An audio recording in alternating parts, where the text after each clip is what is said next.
Bom dia, tudo bem? Vamos fazer a nossa agenda de reforma íntima do dia 11 de janeiro de 2024. Reflexão e vivência em torno do Evangelho. Ora, por aqueles dias, Maria, levantando-se, tomou apressadamente a direção das montanhas, indo a uma cidade de Judá. E entrando na casa de Zacarias, saudou Isabel.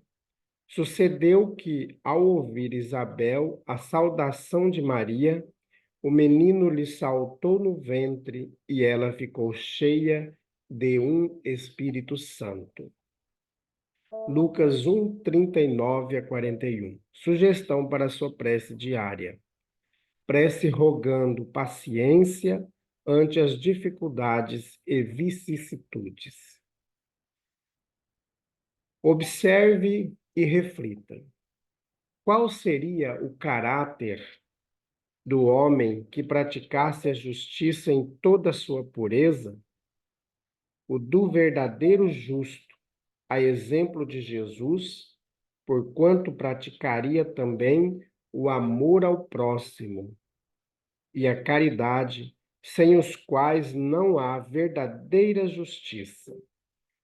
Allan Kardec, na obra O Livro dos Espíritos. Elevemos os nossos pensamentos, os nossos sentimentos a Deus, nosso Pai, e a Jesus, nosso irmão, que vela por nós com tanto carinho. Bondoso Jesus, nós queremos nesse instante rogar a Ti que consigamos desenvolver durante o dia, durante a semana, a paciência diante das dificuldades e das aflições que cada um de nós passa no dia. Que o seu amor envolva a todos da nossa família, nossos amigos, nossos parentes, os habitantes da nossa cidade, do nosso estado, do nosso país e toda a população terrena. Fica conosco, Jesus. Graças a Deus, que Deus seja louvado. Meus amigos, nós queremos lembrá-los que nós temos atividades muito importantes nesse ano. E agora, no mês de fevereiro, nós teremos, no dia 10, daqui pouco de 30 dias, né? Pouco menos de 30 dias, nós teremos a Concafras, que acontecerá nas cidades de Palmas, em Tocantins, e em Paracatu, Minas Gerais. As caravanas do Mato Grosso irão para Palmas, em Tocantins. Então, você pode ir, já fez a sua inscrição. Então, vamos nos programando, está chegando aí a hora da Concafras. E logo após a Concafras, no dia 17 de fevereiro, nós vamos iniciar as atividades de sábado na parte da manhã. A evangelização com as crianças, com os jovens, com os adultos, a sopa fraterna e também o tratamento espiritual infanto-juvenil. E no dia 24 de fevereiro, nós vamos começar o curso Conheça o Espiritismo.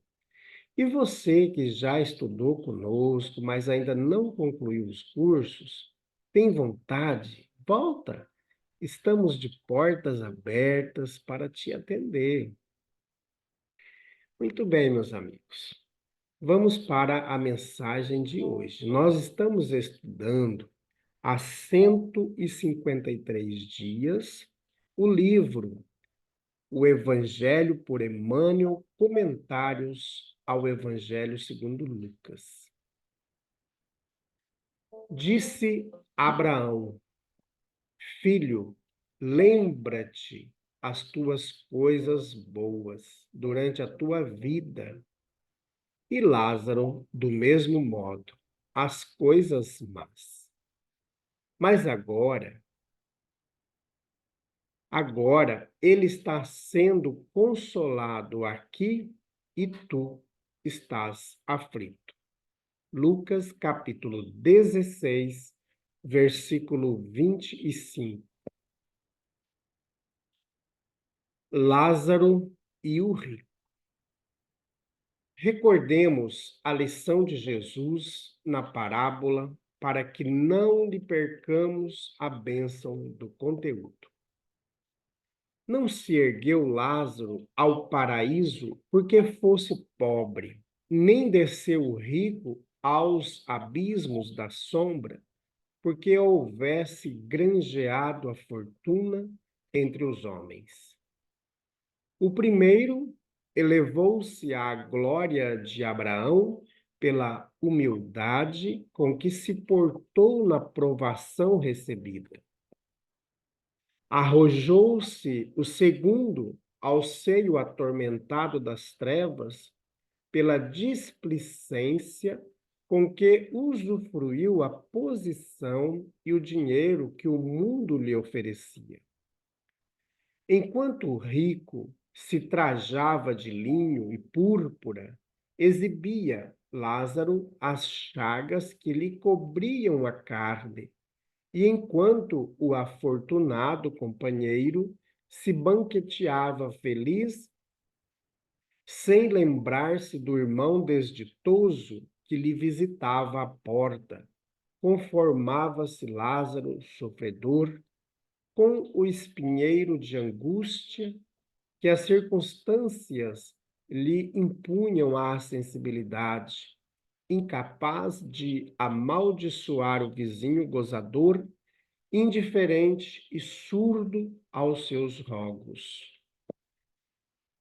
O problema, pois, do céu para Lázaro e da expiação para o rico é de simples atitude, induzindo-nos a meditar nas oportunidades de progresso e sublimação que o Senhor nos confere para que o tempo, amanhã, não nos encontre categorizados à condição de réus em nós mesmos. Não nos esqueçamos ainda de que os dois, embora separados por desfiladeiros intransponíveis na alegria celeste e no sofrimento infernal, podiam comunicar-se entre si, entendendo-se um com o outro. Não ouvides, assim, que na abundância ou na carência, na mordomia ou na subalternidade, sempre somos depositários da confiança de Deus e que somente a nossa atitude para com a vida, cultivando bem onde estivermos, determinará a nossa ascensão à luz e o nosso definitivo afastamento do mal. Comunicação de Emmanuel, publicada no Reformador, julho de 1958. E também na obra Escrínio de Luz, da editora O Clarim, capítulo Lázaro e o Rico. Os amigos, mensagens de Emmanuel sempre são esclarecedoras, né? E aqui é muito importante a gente observar essa fala do Emmanuel, trazendo para nós as dificuldades que nós temos de aceitar a nossa condição enquanto estamos na Terra. Aqui nós vamos passar pelas dificuldades que temos que passar. Alguns vieram sem alguns membros, né, do corpo, com dificuldades em alguns órgãos. Então, o que nós temos que desenvolver diante de todas as dificuldades que nós temos, seja ela a pobreza, seja a riqueza, porque não, a gente não deve invejar aquele que tem muito, porque ele sofre também. Então, a riqueza não está aqui na discussão que o Emmanuel coloca e nem a pobreza. Está a conduta do ser.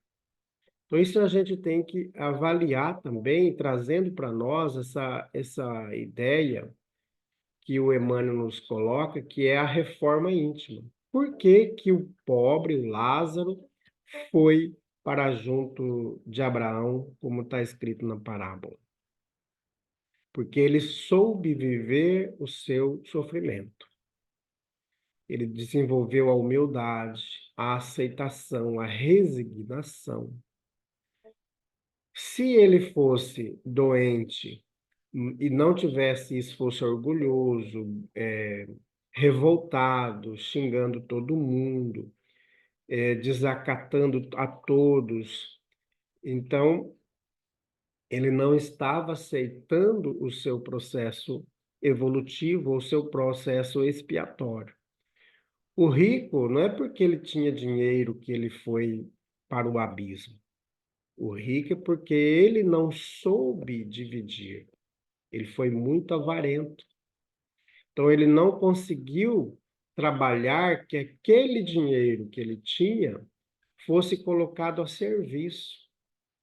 E em vários momentos, inclusive no Evangelho segundo o Espiritismo, quando fala não servir a Deus e a Mamon, lá também, quando trata da riqueza, em nenhum momento Kardec nem Jesus condena a riqueza.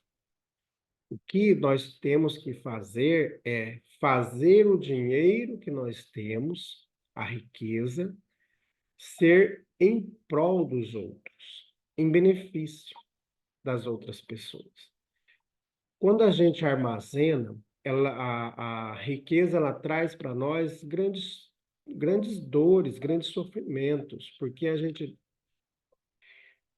pode ver, né, essas pessoas mais abastadas, elas têm que se munir de segurança, têm que se munir de um monte de situações que a deixam quase que presa, detida no seu ambiente.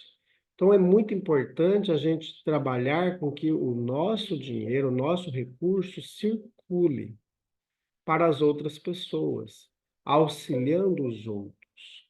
Então, é para isso, porque tem muitos que vieram com provas expiatórias da pobreza, da miséria, do sofrimento de viver na rua. Não é porque a pessoa tomou uma decisão deliberada ali, eu vou viver na rua assim. Mas é claro que faz parte do processo expiatório que a pessoa tem. Mas nem por isso nós podemos largar para lá. Nós temos que fazer o papel do sirineu, auxiliar o outro, ajudar a carregar a cruz. Quando a gente faz esse processo de auxílio, nós vamos estar diminuindo também em nós as nossas dificuldades, porque nós estamos fazendo o bem. Ao fazer o bem, como diz Pedro, a multidão de pecados que nós temos, ou seja, as negligências que nós fizemos com a lei divina nas encarnações anteriores, inclusive nessa, serão perdoados. Então, por isso que a gente tem que se dedicar ao trabalho do auxílio aos outros, desinteressadamente, como diz o Evangelho segundo o Espiritismo. Aí eu vou ajudar porque eu vou ganhar o céu. Não, desse jeito também não vale, né? Vamos colocar assim. Mas é importante auxiliar. E aquela pessoa que está em dificuldade, o que que tem que desenvolver também? A aceitação, a resignação. Não estou dizendo aqui na questão do conformismo. O próprio Emmanuel tem uma mensagem que ele fala da conformação e do conformismo. O conformismo nos leva a uma atitude de aceitação e ficar ali, eu sou um coitado mesmo, eu estou passando por essa dificuldade, ponto. Na conformação é diferente. Eu aceito a minha condição, eu sei que eu estou passando por essa dificuldade, sou resignado, mas eu vou além. Eu não fico me sentindo uma vítima, um coitado. Então, a gente avança no processo de evolução nossa de entendimento. Por isso que a reencarnação nos explica essa questão e nos leva ao consolo diante das dificuldades por que passamos. Porque isso é momentaneamente, porque isso é dessa encarnação. A próxima encarnação, nós teremos outras questões para resolver. Quem dera se a gente conseguisse resolver todo o nosso problema numa encarnação só. Mas a gente não consegue, né?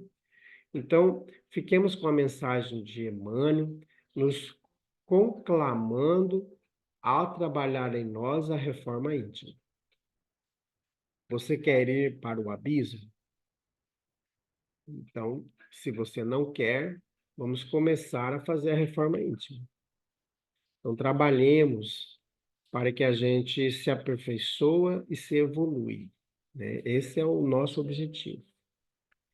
Oremos, meus amigos.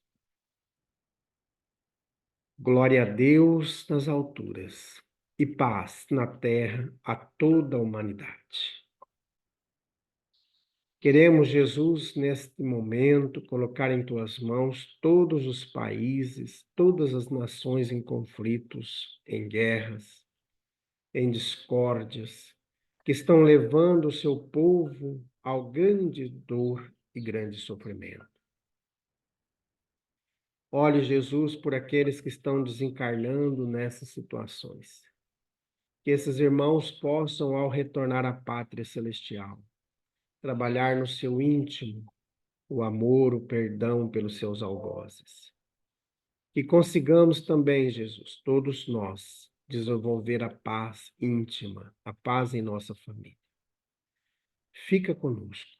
Graças a Deus, que Deus seja louvado. Meus amigos, tenhamos um bom dia. Fiquemos em paz e que Deus nos abençoe a todos.